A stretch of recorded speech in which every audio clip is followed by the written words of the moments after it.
I feel that, like, the way you're speaking to me, it's kind of like, I know you said that you had to say those things, but it's here, and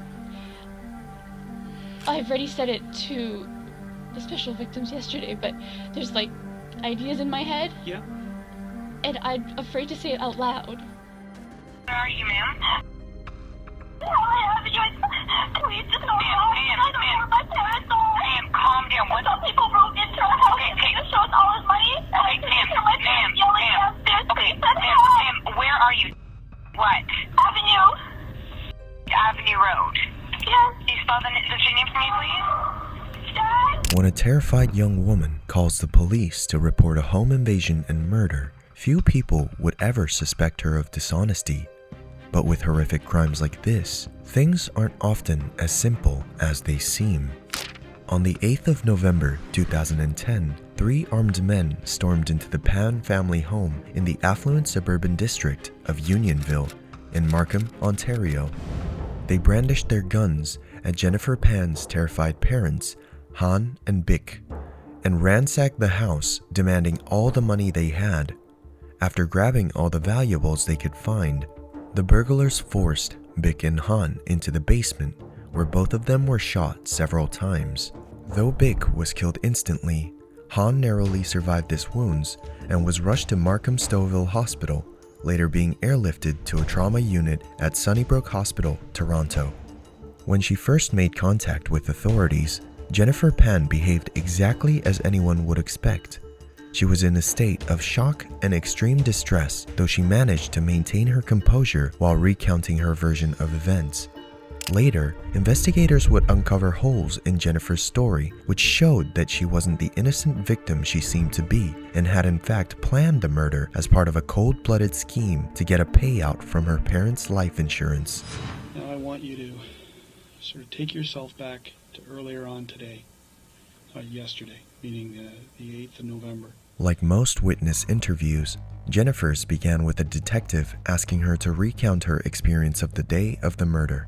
From the beginning, Jennifer's behavior appears to be inconsistent with the harrowing experience she's just had.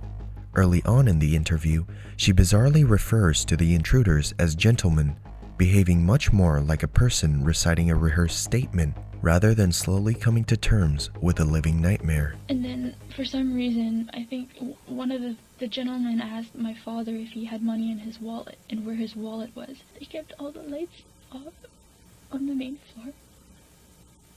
The only time there was light was when they opened the fridge door to see if they could find where my mom's purse was. Here, we see Jennifer recounting the actions of the thieves who broke into her house, held her at gunpoint, and murdered her mother.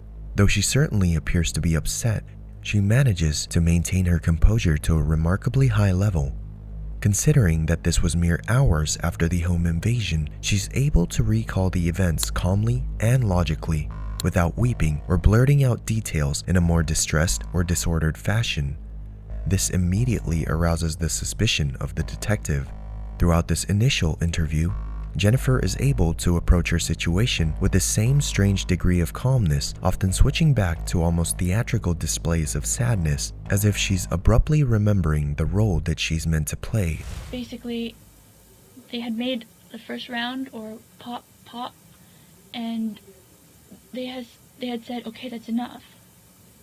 Let's go. Here, even while Jennifer remembers hearing the sound of her own parents being shot in the basement, she shows a strange detachment to the course of events, speaking more like she'd seen the events from afar rather than being at the center of them. While Jennifer was still an innocent victim on paper, investigators were quickly forming doubts about what she was saying. Everything could have just ended here, but because of the small inconsistencies she showed, Jennifer was called in for another interview just 2 days later so the investigators could clear any doubt they might have. Little did they know that this decision was the best they have made in their entire career. In her next interview, a visibly more nervous Jennifer is asked to recount her version of the crime a second time. This is ostensibly so that the investigators can verify further details about what happened. But the detectives in charge of the case are covertly building a case against the supposed victim. It's not long before Jennifer makes her first big mistake. And you're now on the ground level Are you on the floor or on the I'm sitting on the on the stairs? floor. I'm sitting on the floor. All right, where are your hands? They had tied my hands, So let's as go- I said. Up until this point, Jennifer's reliving of the events had been consistent with her earlier statements. Here, she slips up by failing to mention that she had been tied up before she was brought downstairs. You're now bound to the railing. Can you show me? Can you stand up and turn around and tell me? Just show on the camera how your hands are bound. The detective soon hones in on this detail, asking the logical question of how she was able to make the 911 call with her hands bound. Perhaps by sheer luck, Jennifer is able to stand up and demonstrate a movement where she's physically able to make the call and shout down into her phone. And how do you make the phone call? 911? And do you talk down like that? Yes, I'm yelling at the phone like this.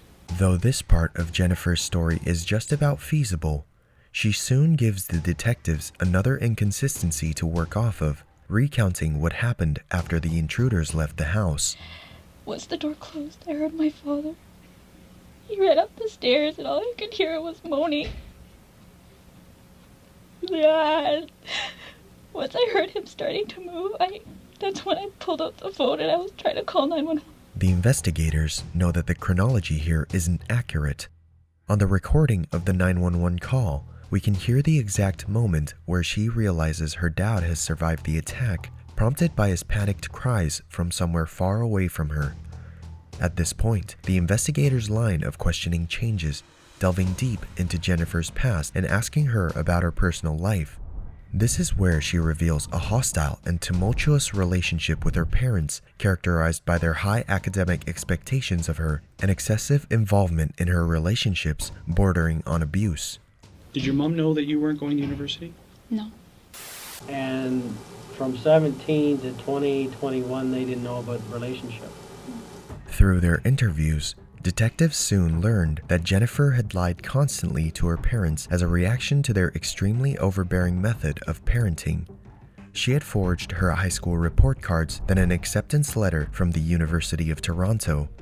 She asked her parents' permission to stay near the campus with a friend, when in reality she was staying with Daniel Wong, her on and off boyfriend and an active marijuana dealer who her parents had explicitly forbidden her from seeing years earlier. Her parents eventually found out that she'd been seeing Wong behind their backs and gave her an ultimatum: either cut all contact with Wong and only leave the house to pursue her education, or be disowned.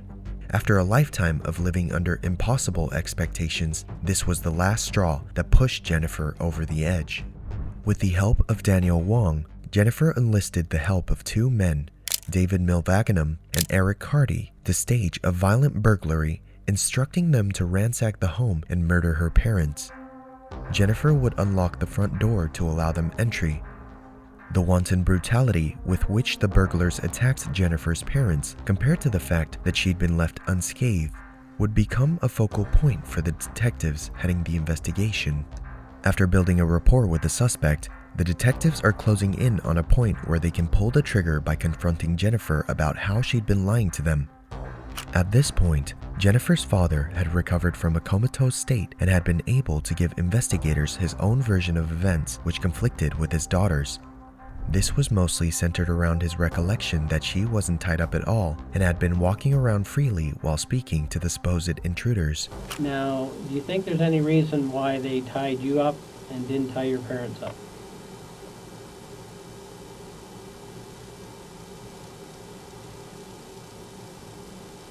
I don't know. And does it make sense that they would leave a witness behind? If they were going to kill somebody? Does that make sense? I guess Now, what we need to get down to here today, Jen, is what really happened. You need to tell me what went on, yeah? When did you first start planning this?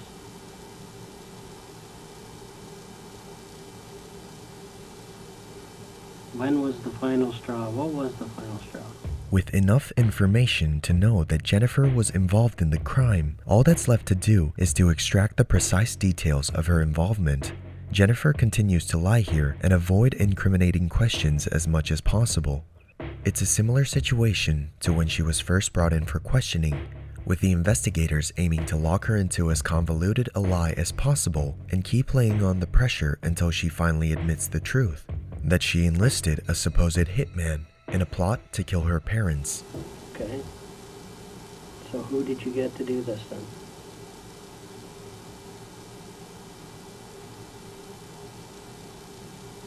You have to tell me, Jen. I don't know who he is. I just got his number. You've told so much of the truth, you're just not telling the final portion. This isn't even half-truths anymore. This is 3/4, okay? The only thing missing is 1/4 of the truth, okay? After another hour of painstaking work to get a straight admission from Jennifer, she still refuses to confess her full involvement in the crime. Despite her best efforts to skirt around the details, the investigators still have enough evidence to charge her. I need you to listen close to me, okay, Jen? At this point in the investigation, okay, I'm going to be arresting you for murder, okay? Also attempted murder and conspiracy to commit murder. The interrogation footage you just saw would prove to be a deciding factor in Jennifer's later trial. She continued to deny her culpability and pleaded not guilty in her eventual trial. Her and her 4 co-conspirators were given a life sentence without the possibility of parole for 25 years. Jennifer, now 34 years old, is still serving her sentence at the Grand Valley Institution for Women in Kitchener, Ontario. She will become eligible for parole in November 2035 when she is 49 years old.